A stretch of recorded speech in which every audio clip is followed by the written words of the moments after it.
अचार नहीं, समाचार से बनता है आज तक। सबसे तेज। अमेरिका ने भारत पाक नियंत्रण रेखा के जरिए आतंकवादियों की घुसपैठ संबंधी कोशिशों की निंदा की है।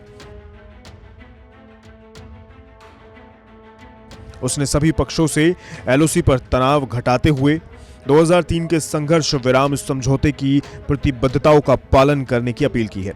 विदेश मंत्रालय के प्रवक्ता नेड प्राइस ने कहा है, हम जम्मू कश्मीर के घटनाक्रम पर करीबी से नजर रखे हुए हैं। क्षेत्र को लेकर हमारी नीति में कोई बदलाव नहीं हुआ है। हम सभी पक्षों के नियंत्रण रेखा यानी एलओसी पर तनाव घटाने के लिए 2003 के संघर्ष विराम समझौते का पालन करने का आह्वान करते हैं। उन्होंने कहा कि किसी भी देश में आतंकी घुसपैठ का समर्थन नहीं किया जा सकता। हम चाहते हैं कि कश्मीर और अन्य मामलों में भारत और पाकिस्तान के बीच वार्ता जारी रहे। प्राइस ने ये बात उस वक्त कही जब उनसे पूछा गया था कि क्या अमेरिकी विदेश मंत्री एंटी ब्लिंकन भारत और पाकिस्तान द्वारा घोषित संघर्ष विराम को बहाल रखने के लिए क्या प्रयास करेंगे। आपको बता दें कि भारत और पाकिस्तान की सेना के बीच संघर्ष विराम पर समझौते के कुछ दिन बाद भारत ने कहा था कि वो पाकिस्तान सहित सभी पड़ोसी देशों के साथ सामान्य रिश्ते चाहता है। नई दिल्ली से इस बात पर जोर दिया गया था कि सभी मुद्दों को द्विपक्षीय एवं शांतिपूर्ण ढंग से सुलझाया जाना चाहिए। हालांकि भारत ने साथ ही कहा था कि आतंकवाद के खिलाफ लड़ाई में कोई कमी नहीं आने वाली है।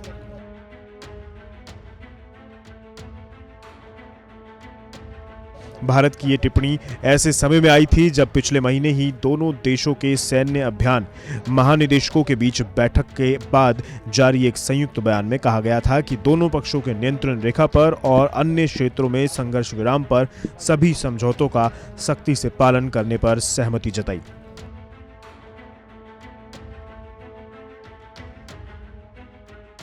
सीज फायर समझौते का पालन करने के बारे में एक सवाल के जवाब में विदेश मंत्रालय के प्रवक्ता अनुराग श्रीवास्तव ने संवाददाताओं से कहा कि इस बारे में रक्षा मंत्रालय से जानकारी मिलेगी। उन्होंने कहा था कि भारत पाकिस्तान सहित सभी पड़ोसी देशों के साथ सामान्य रिश्ते चाहता है।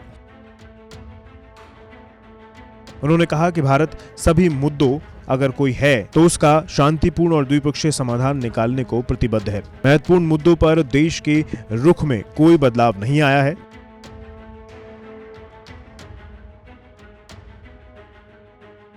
बता दें कि भारत और पाकिस्तान ने 2003 में संघर्ष विराम समझौता किया था, लेकिन पिछले कुछ वर्षों से शायद ही इस पर अमल हुआ है।